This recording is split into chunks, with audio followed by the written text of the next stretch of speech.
ఈ మధ్య ఇంటర్నెట్లో ఒక వీడియో తీవ్ర సంచలనం సృష్టించింది. ఒక వ్యక్తి చెప్పిన చిన్న మాట ప్రపంచవ్యాప్తంగా అగ్నిలా వ్యాపించింది. అతనెవరో సామాన్యుడు కాదు. అతని పేరు కిమ్ యోంగ్ హున్.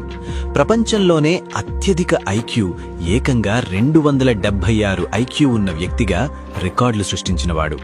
భూమి మీద బ్రతికి ఉన్న అత్యంత తెలివైన వ్యక్తుల్లో ఒకడు. కానీ ప్రపంచాన్ని ఆశ్చర్యపరిచింది అతని తెలివితేటలు కాదు, అతను చెప్పిన మాట. సైన్స్ గురించి, టెక్నాలజీ గురించి మాట్లాడాల్సిన ఆ మేధావి అందరి ముందు నిలబడి ఇలా అన్నాడు: యేసుక్రీస్తు దేవుడు అని నేను నమ్ముతున్నాను.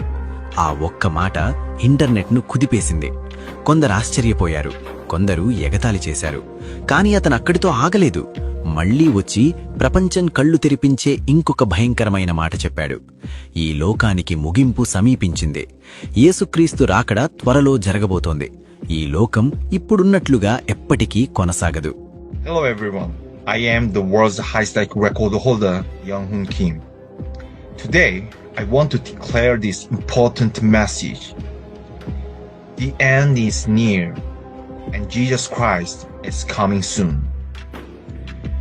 This world will not continue forever as it is now. Jesus Christ will come again. ఆ మాట విన్నప్పుడు ఒక్క క్షణం మన గుండె ఆగినంత పనవుతుంది. ఎందుకంటే ఆ మాట చెప్పింది ఏదో సాధారణ వ్యక్తి కాదు. ప్రపంచం పోకడను, భవిష్యత్తును స్పష్టంగా విశ్లేషించగల ఒక మహామేధావి. అతనన్నాడు, ఇది నేను కేవలం నా మానవ జ్ఞానంతో చెబుతున్న మాట కాదు, ఇది ఒక దైవిక ప్రత్యక్షత.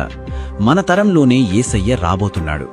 ఒక్కసారి మన చుట్టూ ఉన్న లోకం వైపు చూడండి.